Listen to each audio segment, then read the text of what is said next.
Hello everybody, welcome back to Let's Play Suzerain. So, Peter, he's getting divorced. I mean, I don't like the situation. Do you sack Peter? It was early in the morning after my talk with Peter. The sun was just beginning to peek over the horizon. I couldn't sleep, so I decided I might as well head to the palace early and get some uninterrupted work done. The room palace was empty save for a few cleaning staff. I entered my office and was shocked to see Lucian already there waiting for me. Mr. President, good. Look, Lucian, I know you're punctual, but this is ridiculous. I have a sensitive matter to discuss. I have very good reason to believe that your vice president and your secretary are engaging in illicit relations. I know we're handling it. Lucian gave me a worried look. You knew? And you didn't come forward to me? Look, I only learned... He only told me yesterday. I was going to come to you first thing today. Well, don't hesitate to call straight away next time. On its own, giving Mr. Vectron's established reputation as something of a playboy, the affair is unlikely to cause much damage. However, more troubling responsibility has been brought to light. A recent conversation with Mr. Hailstone, our whistleblower from Rumberg, revealed the presence of a spy within the Rune Palace. I believe Miss Suno is our mole. She has been using her relation with Mr. Vectron to gather information. Tell me more. Somebody in my comment section was saying this exact thing. Oh my god, I can't believe they were actually maybe right. I can do better than that, I'll show you. Lucian reached into my coat pocket, pulled out an audio tape, and fed it into the reel-to-reel machine on my desk. This was recorded in the palace at 1809 on the second day of your visit, a trade visit to Voxland. I press play, I hear Peter and Livia's voices. You sure everybody's gone for the day? Relax, Liv. Nobody's working that hard with the president's stick up his Wow!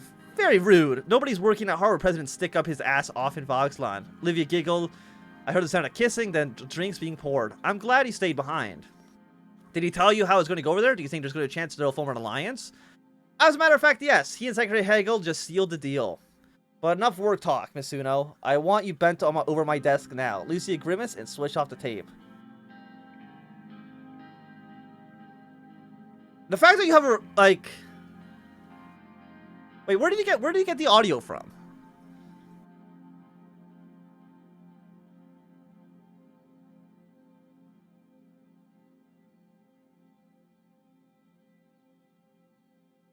I mean, it's indeed cause for concern. I'm glad you... Yeah, I mean, the fact that there's audio that exists of it is worrying. And that's not all. I found a resume on file, and there was a year-long gap between her finishing secretary school and starting at the Maroon Palace. Normally, this would have been looked into, but Miss Suno was hired for before a background check could be completed by one Peter Vectron. Just then, there was a knock on the door. Livia opened it cautiously. Good morning, Mr. President, Mr. Glade. I didn't realize you'd be in so early. Can I get you some coffee? Coffee would be great, actually. Livia left to make coffee. A few minutes later, she came back with the 2 cups. Please have a seat, Miss Suno. Livia sat. She looked puzzled. It's something the matter. I'm not pretending. Your secret is out. I'm not sure you're talking about. You know perfectly well. Livia buried her face in her hands. I'm so sorry, Mr. President. I was foolish, and Peter was so nice to me, but it's over now. Nobody ever needs to know. That's not what the president means, Miss Suno. We're referring to being an intelligent agent for Rumberg. Livia sat upright. She looked shocked. Pardon me, Miss Glade? Are you sure you're feeling all right?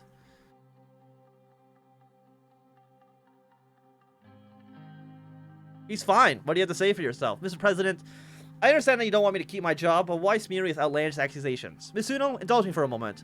What are you doing the year before President Rayne's inauguration? Livia's face flushed. If you must know, I was working as a cigarette girl at Porto's. It was a high Latvian saloon. I'm saving up so I can afford my own place in Hostlord. You have a priority number if you need to double check. She scribbled a telephone number on a piece of paper. Lucian snatched it up. Why do you have their number on hand like that fast?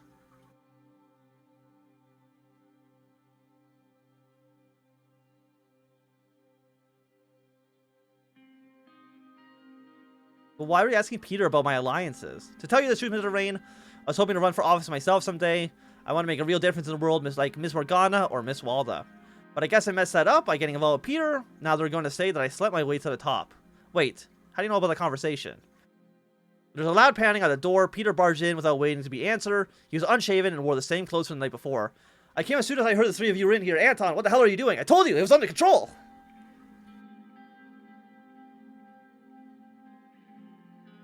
Sit down and shut up. Peter took a seat on the far end of the sofa. He looked at Olivia and noticed her troubled expression. God, why involve her? This is a mess. You did nothing wrong. Well, there's a small chance she could be a spy. What? I have reason to believe that she's been relaying information to Rumberg. Information that you leaked to her in your carelessness.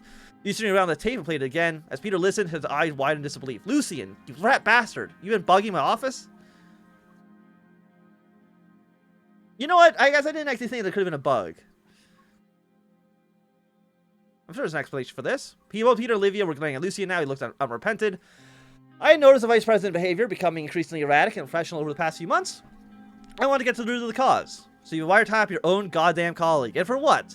Have you been getting off on this, you pervert? Certainly not. I believe that, along with the Rumberg whistleblower's admission that there's a spy in the palace, and that certain gaps in Mizuno's resume, this tape makes a compelling case to investigate the Secretary for Espionage. Whether or not the investigation yields any positive results, Ms. Vectrin ought to be held accountable for his willingness to divulge his sensitive information. He ought to stand trial, or at least resign. Peter's jaw dropped. Livia stood up. If I may, Mr. President, I've been paying attention to what goes on in the palace, not because I'm sort of dull agent, but of a genuine interest. It's hard for, that may be hard for you to believe, Mr. Gallade. He scowled at Lucian, then turned back to me. From what I've seen, this man has been attempting to undermine your vice president at every turn, perhaps with the goal of replacing Peter himself.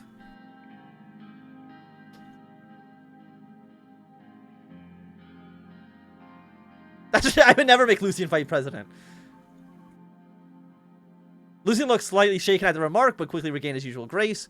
My personal misgiving about Miss Vectrin aside, I would never do anything to harm his administration.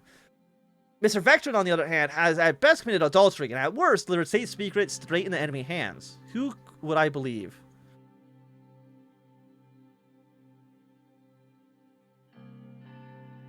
Lucian, may I speak to you alone for a moment? Lucian and Peter exchanged worrying glances before exiting my office. What are you going to do, Mr. President?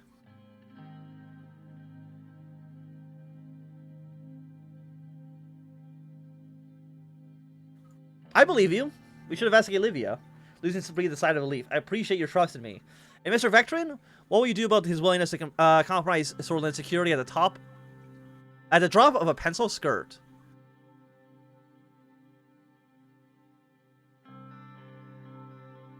I'll decide once we have the results. Very well. Just keep in mind you may need him to shoulder the blame for this. Lucian adjusted his tie. I'll apologize to Miss Suno and tell her that it's all been a misunderstanding. We can't have her running away during an investigation. No, I'll do it myself. She's too suspicious of you. Very well, sir. Lucian gives a slight bow as he leaves the office. I sat for a while, wondering exactly what is set in motion. I mean... Results of the affair scandal. Several days had passed since I ordered the investigation of my secretary, Livia Suno. Both Peter and Livia had been acting unnaturally nice to me, believing that I let them off the hook for their affair. They seemed to be avoiding each other in the hallways, though. As I was sitting behind my desk when Lucian knocked my door. Sir, may I a moment of your time? Of course. Lucian entered my office and closed the door behind him. Our secretary team traveled to Latvia to speak to the owners of the pub Miss Suno named. They confirmed that Lunia Sylvia had worked there. The description of her did not match that of your secretary. However, it did match that of an unidentified corpse that washed up in Lookford Bay 2 months before your inauguration. Are you sure about that? Here's all the reports from intelligence officers. Further investigation by our operatives in Rumberg matched Miss Suno's description to a woman named Ilya Vance, last seen graduating from Crimsod Political Science Institute. Our whistleblower from Rumberg recognized the name Vance as belonging to a deeply embedded covert agent, although he had previously assumed it was a man.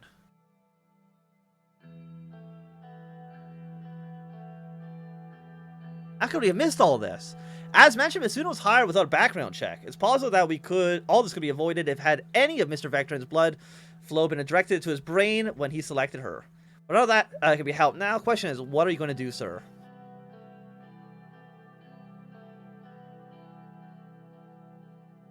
We gotta arrest her for treason, right? Well, I mean, what do you think I should do? The standard procedure would be to try Miss Suno for treason. If we do so, it's only a matter of time before the media pieces together what happened.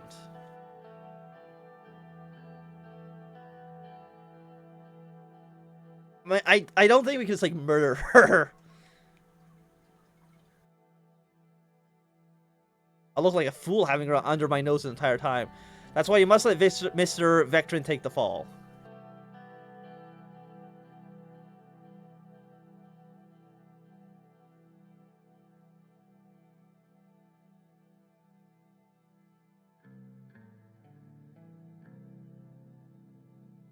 Uh...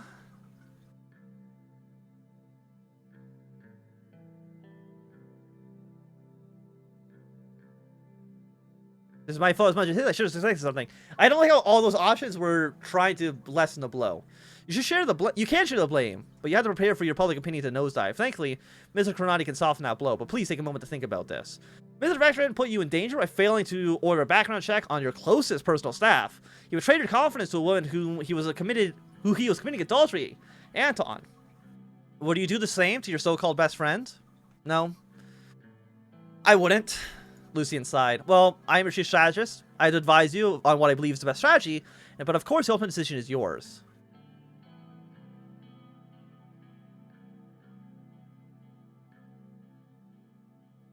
Alright, Peter will be their scapegoat. I mean, he kind of did it, too. It's not like a scapegoat if he's actually guilty of it. Very well, I should consult our friend Mr. Tronti and write a statement for you to read at the press conference. I'll lead you to handle Miss Vance. Thank you. Lucy nodded and walked out. I called Greaser from my desk and explained the situation. After a few minutes, I rang for Livia. She entered my office. Something you need, Mr. President? Please sit down. A barely perceptible flash of fear crossed her face. She sat. Why did you call me in here, sir? I nodded towards my office doorway. Carl Greaser was standing there along with two of his guards, blocking the entrance. Lana Vance, you're under arrest for suspicion of treason. Please come with me. Her eyes darted around the room. What the hell is going on, Mr. President? Have you let Lucy against your head? I thought you were smarter than that.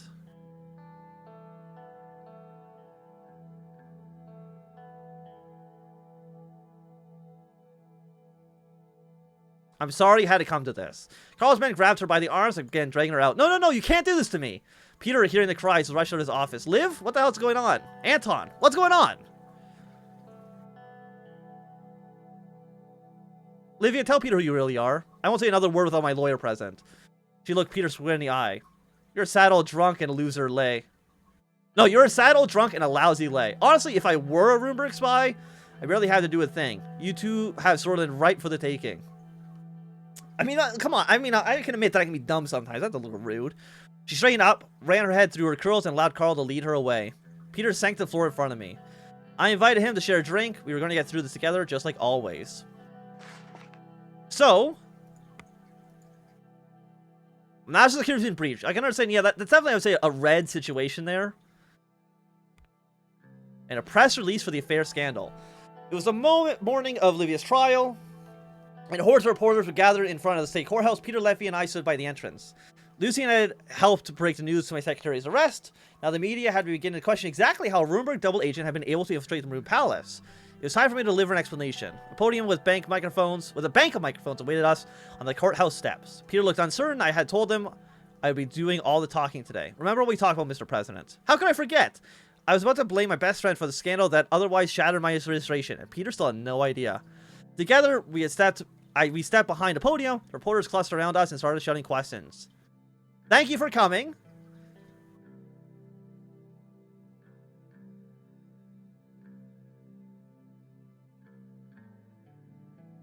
As you are aware, Livia Suno, former Secretary of the President of Sordland, is currently being tried for treason.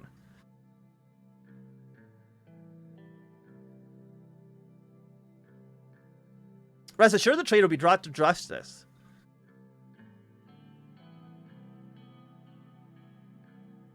However, the fact remains that she should never have been allowed to infiltrate our administration in the first place. So she did this by exploring the weakness of Vice President Peter Vectran. The journalist gasped and murmured. Peter turned to face me, his mouth hanging open. Oh, ugh.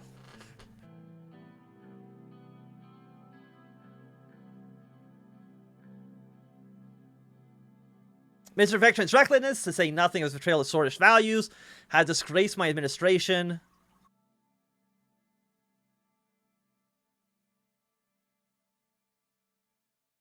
Therefore, the Vice President has tendered his resignation, effective immediately.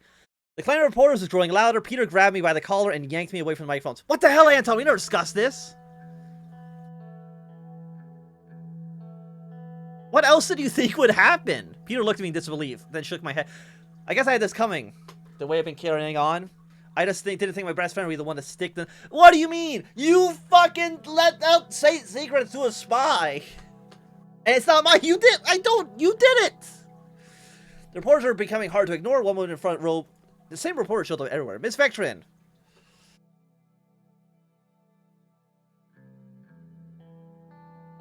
Sure, you can answer. Can you give us comments on your resignation? No. President Rayne just about covered it. I'm a terrible vice president and a worse husband and a sad old drunk. Are you implying that you and your covert agent posing as President Rayne's secretary were engaging in intimate relations? Relationships? Yes. Intimate? Thought so at the time. Lucian interjected. Neither the president nor the vice president will be taking any more questions. Thank you. The reporters reluctantly dispersed. Lucy and Peter and I looked at each other for what seemed like an eternity. Finally, Peter lowers his eyes. I guess I'll go to the palace and start packing my things then. Goodbye, Peter. I watched Peter descend to the courthouse stairs in his car alone. Mr. Vectrin certainly made a scene, but it appears that you will make it out of it unscathed. Of course, now there's a matter of replacing both your secretary and your vice president. You're a little too old to be my secretary, Lucien. Very funny, sir. We walked back up the stairs to the courthouse to watch the rest of the trial. Well, codec entry. So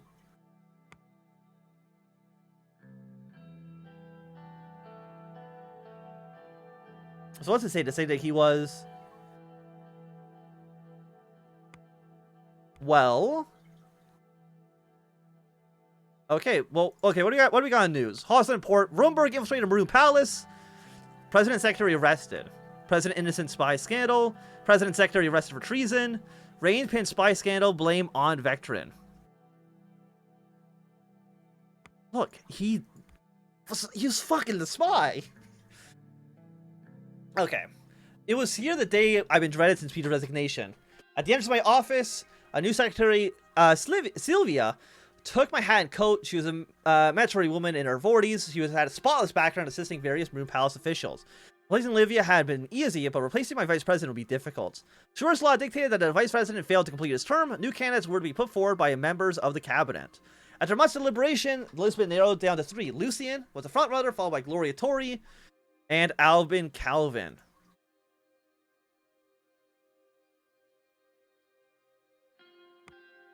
It was up to me to decide who would fill Peter's shoes. I wanted to chat with them one-on-one for making my decision. I had begun to settle at my desk when I heard a knock on the door. Lucien entered and perched on his chair across from me. Sir?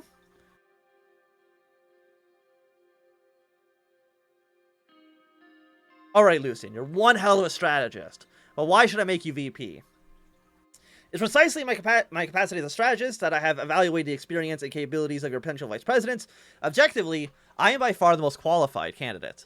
I would advise you not only to think about our long history together, but also the many crises that I've helped you shepherd you through. I won't say much beyond that. I believe my work speaks for itself.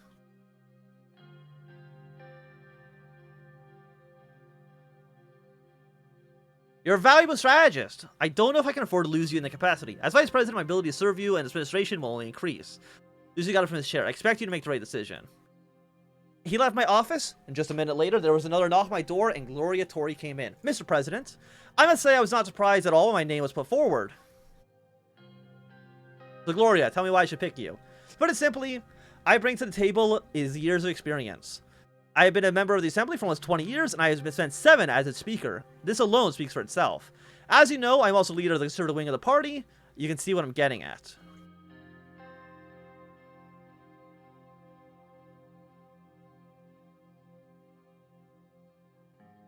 Your experience would be a great asset. Experience is always important, and so is being the ally. Yeah, and so is being able to rally the Assembly's conservative voters to your side. This would allow us to pass bills far more easily, especially those bills that are aligned with my bloc's causes. I will think about it. I want you to know that I value order over everything else, Mr. President. Being a Speaker of the Assembly requires principles, nerves like steel, and determination to uphold proper conduct. You can expect to see the same in my vice presidency.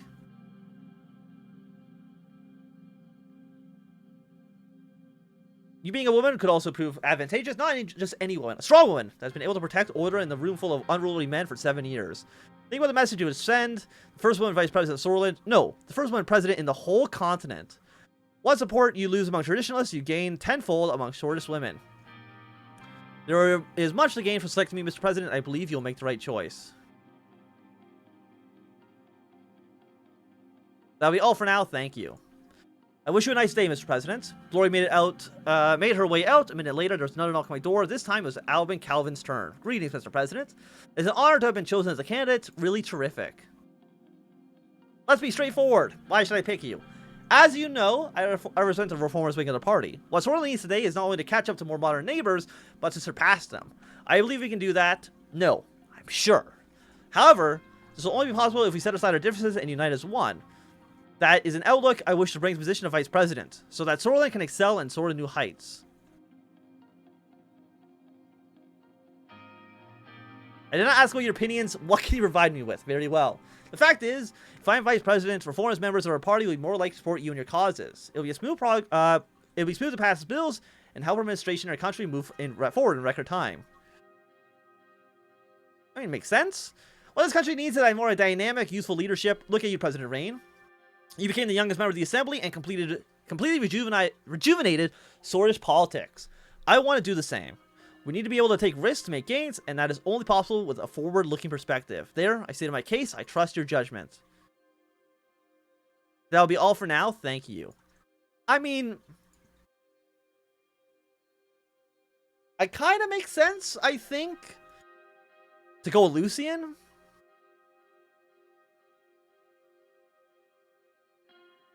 But what if Lucian's the spy? Oh, I didn't even think about that. Okay, you know what? Sure. Let's pick Lucian. Lucian, you can be Vice President. And let's have a nice... Actually, no. Before we start that, I think it's going to be a good time for us to end this episode. So thanks everybody for watching. My name is Anthnwam. If you've enjoyed, put a thumbs up. Not enjoyed, probably thumbs down. You want to see more, subscribe. And goodbye.